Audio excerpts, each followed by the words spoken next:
Why is the longwall not cutting flat out? This is the question you may be asking, or hearing most recently. If so, it's a good question. Because something has changed. Our mine operating philosophy is undergoing a transformation that you all should be aware of, and once understood, you should offer input where you can, as it benefits everyone working at Tahmoor. Our previous operating philosophy, one that the majority of mines have used for decades, was to push coal onto the surface at the fastest rate possible. Just get the tons out. The budget forecast was driven by the design capacity of the longwall equipment. This can be up to 2,000 tons per hour if need be. The targets for the longwall teams were to match or beat the benchmark performance set by the best performing longwalls in the industry. This drove a business model that pushed the longwall to run at the highest cut rates, not taking into consideration the capacity of the supply chain it was feeding. A bit like buying a Ferrari to drive to work, but still having to sit behind a caravan on Mount Ousley. You can't go any faster than the slowest vehicle in front. Yet it's just cost you a whole lot more to do the same speed. Here is a simple model showing the mine material flow and broad equipment capacities. Most will see that the maximum flow of material is defined by the bottleneck, in this case, the CHPP, but more specifically, the coarse and fines reject circuits, limited to 220 tons per hour and 28 tons per hour respectively. CHPP throughput is directly governed by the ratio of rock in the raw coal being processed. The graph on this page shows the direct correlation between product yield and plant feed rates. Because there are two reject circuits, one for coarse product, and the other for fines material, feed rate is also dependent on where the raw material is being fed from. The upper band represents the largest raw material available, i.e. being direct fed directly from the longwall, and the lower band representing the fine coal restrictions when being fed directly from the stockpile. This is caused by the dozer tramming over the material and pushing coal out and back in again. This also increases the overall cost profile. As you can see here, we are currently yielding around 54% product. This drives a plant feed rate of approximately 435 tons per hour.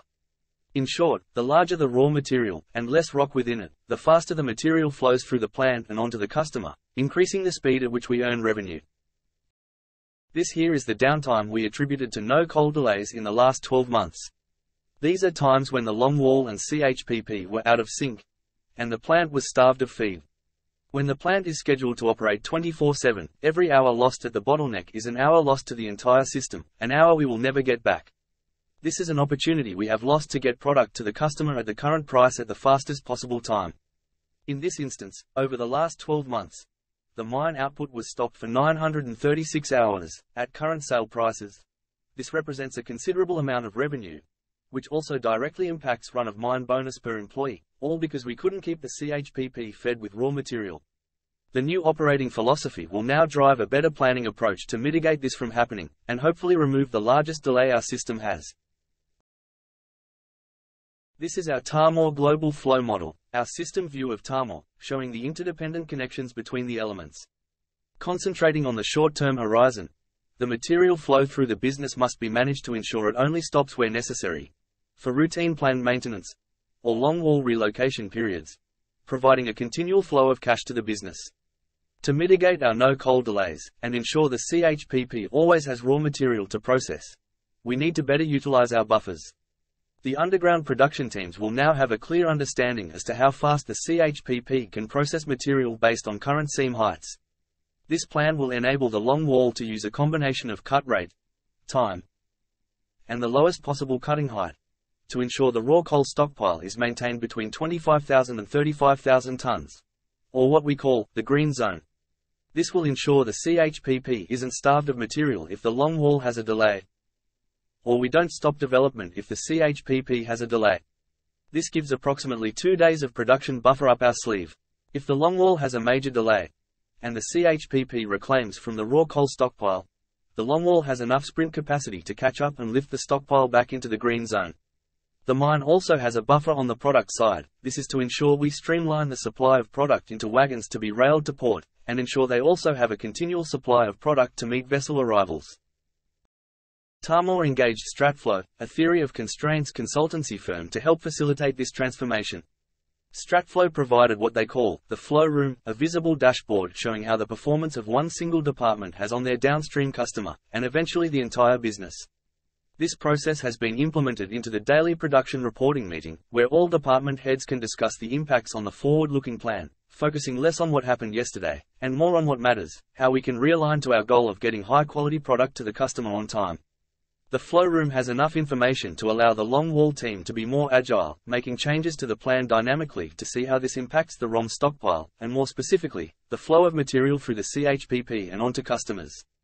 As you can see from this dashboard view, the Longwall team enter retreat meters in their forecast, and this along with development meters, combines to an output of total ROM tons out of the mine.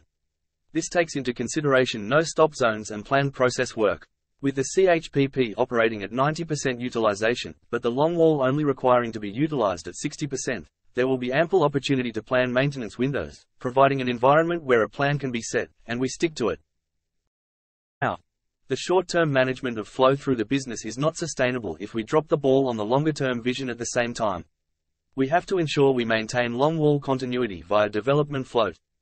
To maximize development performance, we also have to drain the seam of harmful gas via our drilling program. As you can see, we are now painting a picture of a continuous chain of departments, working together to maximize the flow of material through the bottleneck in the short term, whilst keeping our eye firmly planted on the horizon.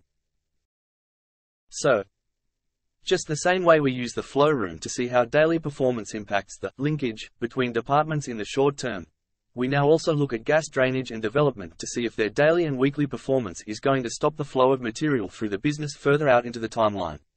This now enables the business to use live information to make better decisions, looking at the business more holistically, breaking down the silos we have built up over many years. So, to sum this up with some basic rules of thumb. If we operate the CHPP at maximum feed rate, and at the maximum operating time, feed the CHPP with the lowest possible proportion of stone, or dilution, and at the largest material size distribution, i.e. minimize fines via breakage at transfer points or crushing on stockpile via excessive dozer movements. Operate the Longwall at the lowest possible cut height and within design parameters. Noting that for each 50 mm reduction in cut height, can provide 3% more product yield, enabling the plant to process faster, delivering up to $25 extra ROM bonus into your pockets each week. Operating under what we call one-piece flow, an operating philosophy that aims to match the Longwall cut rates with the CHPP feed rates, limiting the amount of coal that drops onto the stockpile.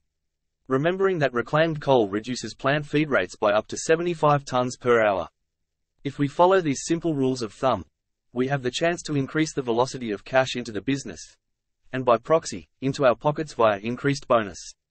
This process should pull more coal through the system than ever before, and via a continuous improvement program, following the principles of the theory of constraints, produce even more as the seam heights thicken into the B-series blocks, creating the most sustainable operating philosophy we have seen in decades. Thank you all for taking the time to sit through this presentation, and please, if you have any questions regarding the transformation, reach out to your superintendent or manager, who will happily provide answers. Now that's enough from me. I'll catch you all later. Have a safe shift.